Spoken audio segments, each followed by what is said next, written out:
Hey everybody, Jason Burmis here for wearechange.org, and today we are going to start with the headline news. The church is being exposed on a larger scale than ever before, and there's numerous reasons why I think that this is important to go over. Now, although this is not the major story we're going to be going over today, it is worth starting with because we have been covering on We Are Change this Chilean Vatican abuse of what? Children. And this article is short enough where we're just going to read the whole thing on air. The Chilean government asked the Vatican on Tuesday for documents related to sex abuse accusations against clergy in Chile, as local prosecutors raided another office of the Roman Catholic Church in Santiago. Now, this has been going on for quite some time, folks. Chilean prosecutors said in a statement that the Chilean Foreign Ministry, through its embassy in Italy, had requested from the Vatican information related to 9 clergy members accused of abuse.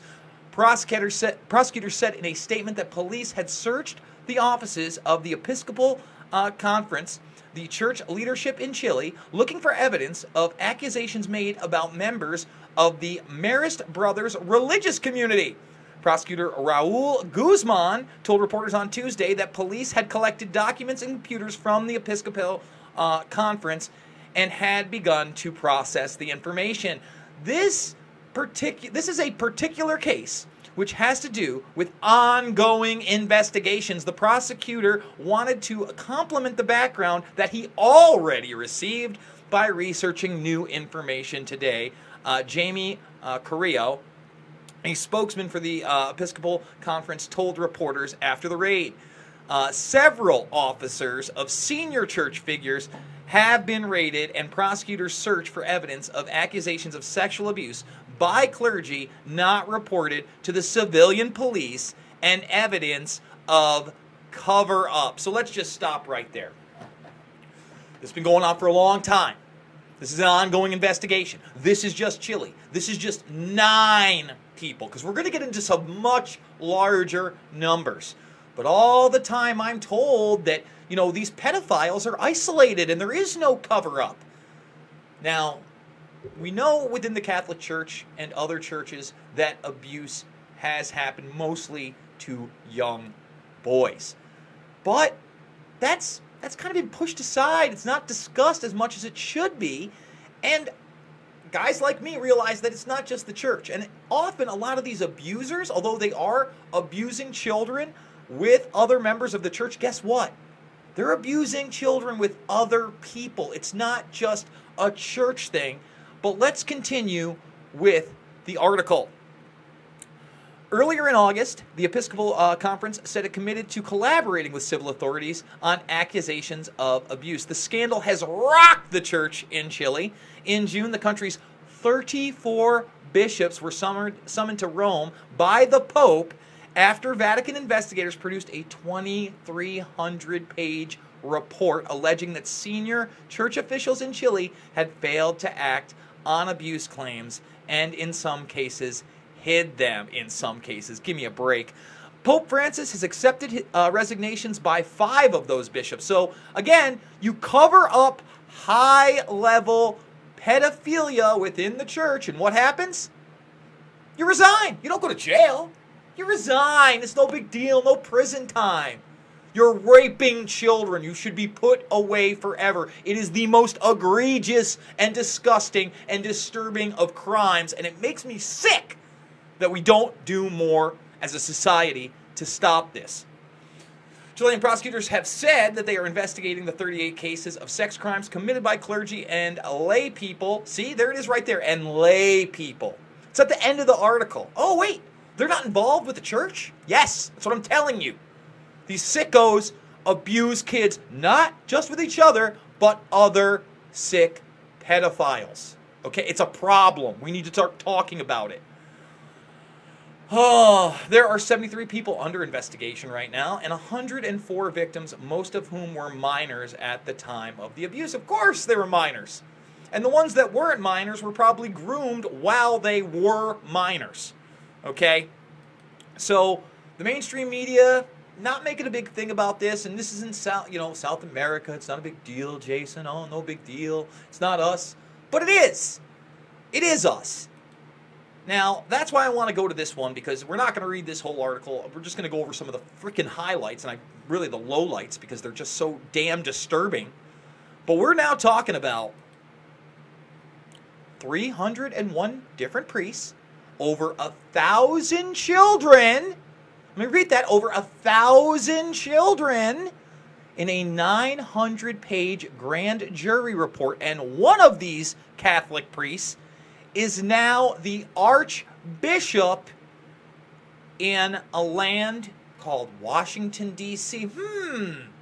Washington, D.C. They haven't uncovered any pedophile networks in Washington, D.C., have they? Pedogate doesn't have anything to do with Washington, D.C., does it? The Franklin scandal didn't lead to Washington, D.C., did it? Okay? Are you getting my picture? And I want to point this out to people, okay? This has been going on since the 1950s that we know about. That is 7 decades. 70 years. 70 years. The majority of these people were never prosecuted. Some of them were prosecuted early, aren't going to be prosecuted because of the statute of limitations, as if there should be a statute of limitations on raping a child. Because we know that children are not always the most reliable of witnesses, and often don't come forward until they're adults, because it is embarrassing, it is traumatic, it is life-changing to be abused by these monsters. Okay? And again, this 900-page grand jury report details 1,000+ children being abused, probably thousands in reality, okay, and 301 priests. You think they got everybody?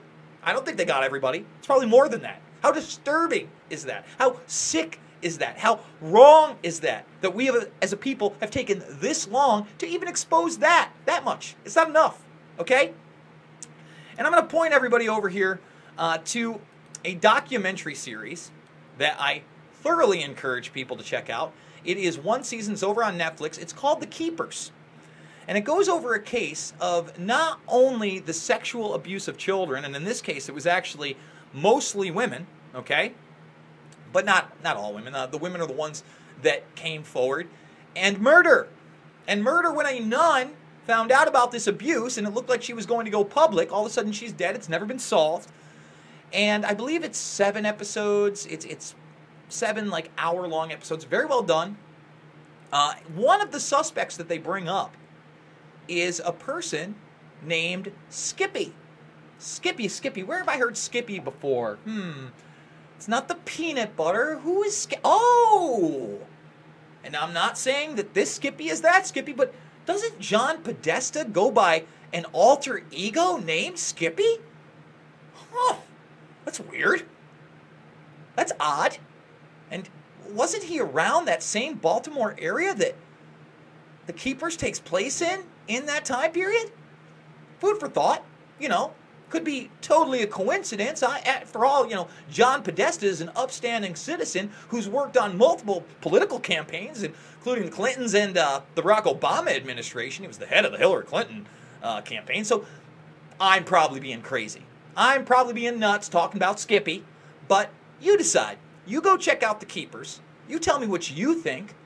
And again, I'm not saying it's him, but it's kind of weird that we have this documentary series about an unsolved murder of a nun who was going to go public about large-scale pedophilia. By the way, the main priest who was abusing these children, allegedly, because that's what I have to say. I have to say allegedly, with multiple victims coming forward talking about this, because he's never been, convicted of a crime. So allegedly, he was abusing these children. We should just ignore it. We should just ignore that a nun was killed and that there was a pedophile ring, possibly, allegedly, and that this main priest that was involved, his brother happened to be a police officer, and he was named by many of these victims. Allegedly. So, folks, I want to move on to, a lighter topic, somewhat lighter topic, if you will. And I got to say, I'm pretty happy about this one. John Brennan has lost his security clearance. All right! Goodbye, John Brennan. And if you don't know who John Brennan is, he was a CIA director, which should raise red flags immediately. But what a lot of people don't know about John Brennan, someone who has gone maliciously after Trump and promoted this Russiagate nonsense to no end. And by promoted, if you listen to, I don't know, Seymour Hersh in a conversation that wasn't supposed to be recorded, maybe one of the best journalists of our time, Pulitzer Prize winning, no big deal. No big deal, Just a guy that's done major stories over the last 5-6 decades. No big deal. Let's not listen to Seymour Hersh. But if you listen to this conversation, he said that the Russiagate thing was a John Brennan operation. John Brennan is the one who came up with Russiagate. So I got to tell you, I'm pretty damn happy that this president, who I do not support all of the time and often criticize for his foreign policy mostly, but his domestic policy is pretty police state-esque. Arming the police with surplus military goods, not a good idea in my book. I don't like it. That's just one of the many things, by the way. He's always been pro-police state. He has not pardoned Julian Assange, who is now trying to get pulled into this whole Russiagate nonsense. Mueller's trying to get him to testify. But again, we know once he leaves that Ecuadorian embassy in London, more than likely he's going to be under indictment in the United States, as there are sealed indictments against him.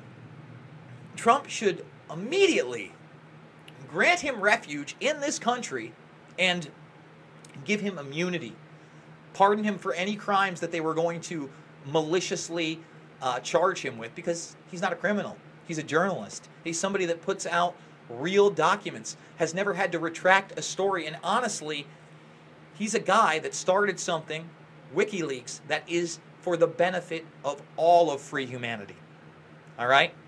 But with Brennan's security clearance revoked, that's a big move. Awesome. Because a lot of people don't understand. People like Brennan, people like James Clapper, who are also monsters, pro-police state, pro-spying on the American public, lying before Congress. These are all realities.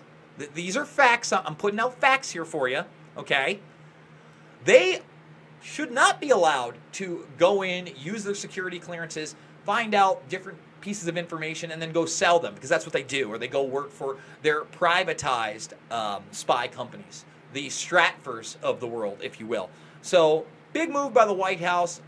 I applaud them. I think it's great. I think John Brennan is a complete scumbag and somebody that needs to be looked at and probably prosecuted for many different crimes, not only against the American people, but, this was one of those big neocon-type warmongers that continued to not only promote war in the Middle East, but help pull the trigger on places like Libya. That's John Brennan, okay? Now, if you like news like this, straight, shooting, hard-hitting news, well, keep us alive, man. Otherwise, I'm going to have to get a day job. It's the We Are Change clothing store. We've got some pretty rocking t-shirts, hoodies, long sleeves, girl shirts, all sorts of different colors, styles, models, and they help keep us independent. They help reports come out like this one on a daily, sometimes more than daily basis. This is the backup channel. Luke's already put out a great video today. We do a live stream every Sunday. And guys, we want to continue to engage our audience and put out information that is being censored by the mainstream, so you do have a true alternative. I want to thank you guys all for joining me on this broadcast and let you know that I love you and that you need to be the change you want to see in the world.